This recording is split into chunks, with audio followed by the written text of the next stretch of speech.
esté con nosotros, para de la Organización Mundial de Tartamudez, para que nos hable de este tema y nos abra la puerta de la esperanza. Porque luego en temas como este y en otros muchos, lo que se cierra casi de inmediato es la manera en que vamos a enfrentar y la solución del problema.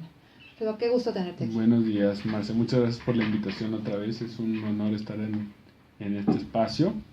Muchas gracias por dejarnos compartir un poco de nuestros testimonios y de que sí se puede, de que a pesar de que hay siempre dificultades en la vida, hay personas con quienes compartimos esas dificultades, no estamos solos en ninguna adversidad, y siempre encontrar ese apoyo en una comunidad de personas que podemos compartir las vivencias, ¿no?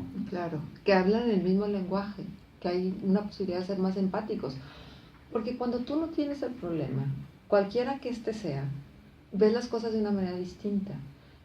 Por ejemplo, cuando hablas de la depresión y tú le dices a la persona, lo que pasa es que a ti te falta echarle ganas y levantarte, encuentra en tu fuerza de voluntad lo necesario para salir adelante.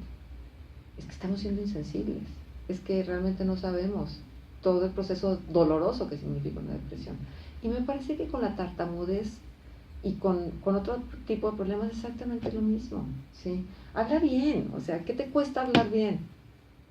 Pues sí cuesta, y cuesta mucho. Claro, Marce. Sí, de hecho, pues como se sabe, el 1% de la población del mundo vivimos con tartamudez.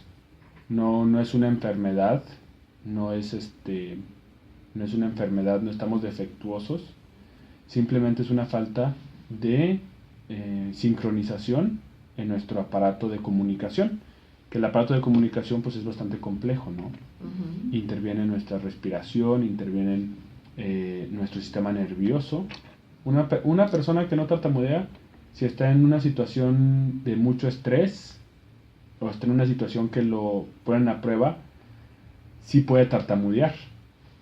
Lo que pasa con una persona que tartamudea de manera crónica es que ya tiene una sensación y una predisposición a no tartamudear. Entonces, pues es un tema bastante, ahora sí que bastante poco, no hay mucha información al respecto de la tartamudez. Porque no nos interesamos en el tema si no tenemos a alguien cercano a nosotros que experimente el problema, ¿estás de acuerdo? Y si solamente es el 1% de la población, estamos hablando de la población del mundo o de la población de México. Del mundo. Del mundo. Y el 1% entonces también en México. Entonces, pues, realmente a lo mejor no es tan significativo para que todos estemos preocupados. Nos preocupa y nos ocupa cuando tenemos algún caso cercano. Claro. Cuando no debería de ser así. Porque que haya el sufrimiento de un niño, donde quiera que se encuentre, ocasionado por cualquier cosa, debería de interesarnos a todos. Te comparto una persona que me contactó hace unos días, que ella vivió con tartamudez y es muy normal que los niños comiencen a tartamudear cuando están empezando a hablar. De hecho, el 5% de todos los niños que están comenzando a hablar comienzan a tartamudear, pueden presentar una tartamudez, que es parte del proceso de aprender a hablar. Pero esta se llama tartamudez primaria. Si el niño no se hace consciente que tiene un problema, hay niños que tartamudean, pero que no le dan importancia a eso, o que los papás tampoco le ponen mucha importancia a eso, y el niño lo deja de hacer, y ya. Se salvó, como quien dice, ¿no? Hay el otro caso, el otro camino es que el niño se comience a ser consciente y empieza a tener una especie de complejo en su forma de hablar. Entonces, cuando el niño se empieza a desarrollar este complejo de cómo habla, de cómo lo califican los otros, porque es un complejo desarrollado por la visión de un tercero. Entonces, nosotros con la tartamudez recibimos comentarios como tranquilo, habla pausado, respira, ese es clasiquísimo, típica, respira, o a ver, estás pensando más rápido de lo que estás diciendo. Y es cuando el niño, de no tener ningún complejo y ninguna conciencia, se empieza empieza a tener comportamientos de cuidado, de protección. Entonces, el niño ya empieza a decir, no, pues, si ya me equivoqué hace rato, ya me dijeron habla bien, ahorita voy a hablar con más cuidado. Entonces se empieza a desarrollar un complejo, inseguridad, baja autoestima, en torno a cómo pronuncia las palabras en las situaciones del habla, ¿no? Oye, Alfredo, pero esto se exacerba porque aunque ponga cuidado, no es capaz de controlar. Exactamente. Y entonces ahí hay un choque, ¿no? Me dicen que ponga cuidado y aunque ponga cuidado, no lo puedo hacer. Entonces hay, digo, es un impacto para quien lo padece. ¿Cómo fue tu historia, Alfredo? Mira, yo comencé hablando inglés en mi casa. Estuvimos unos años fuera de México y no podía pronunciar la doble R. Cuando regresamos a México no podía pronunciar la doble R. Sí, ¿y no es no era cuestión anatómica del frenillo De y hecho, esas cosas? muchos de los profesores, con mi mamá cuando ella me mete a la preprimaria, muchas maestras decían que yo no hablaba en español. Y mi mamá decía, no, es que él no quiere hablar. Entonces yo creo que desde ahí ya me empecé a ser consciente de este mecanismo de protección, de ser cauteloso. ¿Y solamente la doble R era tu dificultad? Empezó con la doble R. Mi mamá me llevó a terapias de lenguaje desde muy chico. O sea, mi infancia me acuerdo mucho de ir a terapias de lenguaje, de tener esta cosa de hablar siempre con especialistas. Uh-huh. Y me operaron el frenillo. O sea, sí tenía un factor anatómico de que no podía pronunciar ese sonido. Y para corregir ese sonido acudí a las terapias de lenguaje, ¿no? Pero con mi tartamudez me empecé a desarrollar este complejo de cómo hablar. Me empecé a ser muy inseguro. Igual, yo tenía una personalidad de niño introvertido. Depende mucho de tu personalidad cómo se desenvuelve la tartamudez. Uh-huh. Porque hay personas que tartamudean, que son extrovertidas y que no se limitan en qué dicen, cómo lo dicen y qué palabras usan. Mi mecanismo de defensa, una persona habla entre 3,000 y 5,000 palabras en un día, más. Yo lo que está detrás del micrófono, entonces, nosotros estamos midiendo cada palabra como si fuera una gotita al día. Sí.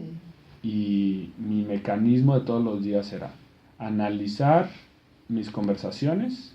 Antes de tener la conversación, ¿qué palabras iba a utilizar? ¿Con qué letras empezaban las palabras? ¿Cómo podía utilizar sinónimos que pudiera decir lo mismo sin decir esa letra? Para evitar las palabras con esa letra. Oye, pero yo escucho tu respiración muy normal y tengo entendido que con el método que ustedes siguen, pues parte importante es la respiración. Hay grado, a lo que voy es, hay grado de tartamudez, hay gente que le cuesta más trabajo el control, aunque siga el mismo método. Claro, es que depende de muchos factores, más también ahora sí que es la práctica. Yo me entrené en Inglaterra para ser instructor de cursos, entrenador de personal del método, porque es algo bastante complejo. Aparte estamos lidiando con características de tartamudez. No hay una tartamudez idéntica en el mundo. Cada tipo de tartamudez es única, depende de la personalidad de la persona, porque una persona, en el programa decimos mucho que una persona no es tartamuda. Yo no soy tartamudo. Yo tartamudeo cuando hablo. O yo tengo a veces tartamudez. No me identifica mi tartamudez como persona. Ya, que eso es bien importante. Sí. Entender esta diferencia de que yo no soy tartamudo. Yo soy Alfredo González y hay momentos que me cuesta un poquito más hablar. Entonces, esta parte de que además es una vivencia de una vida, que se convierte en un hábito de vida. Porque nosotros comenzamos a tartamudear cuando empezamos a hablar.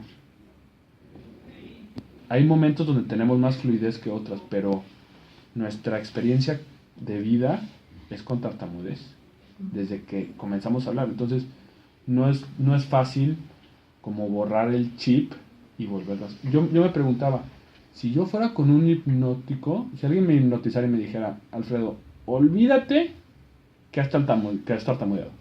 O sea, ahorita te borro tu memoria. Yo tenía dudas si seguiría tartamudeando o no. Te platico una historia. En algún momento, hace ya muchos años, a mí me tocó estar dentro de un curso de programación neurolingüística. Y entonces, una de las propuestas del capacitador en ese momento es que hasta la tartamudez se quitaba gracias a estos mecanismos de hipnosis que estaban incluidos, la hipnosis ericksoniana y la PNL estaban muy de la mano, y que entonces se podía corregir la tartamudez. Entonces, en el ejercicio, como para demostrar que sí era posible, una persona conocida por su tartamudez, pues pudo hablar de manera fluida. Mal se acabó el curso, mal se acabó la solución del problema. ¿Por qué? Y siempre me lo pregunté, ¿por qué? Mira, hay algo muy peculiar en nuestras experiencias de vida con tartamudez. Además de que es individual mi detonación de tartamudez.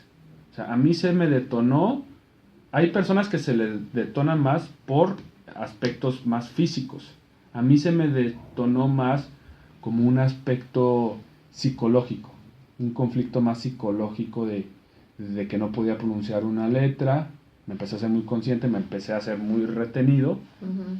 Pero en este desarrollo de experiencias, muy chistoso porque es como si nos dieran placebos. Si alguien llegara con una varita, un palito y te dijera, ¿sabes qué? Esto te va a ayudar. Si tú tocas la palita, ya no vas a tartamudear. Como es una parte psicológica también, donde si tú tienes motivación y estás emocionado, tienes mejora. Entonces, si tú tienes esta cosa placebo que la agarras y, ay, hablo bien, pero pierde su fuerza.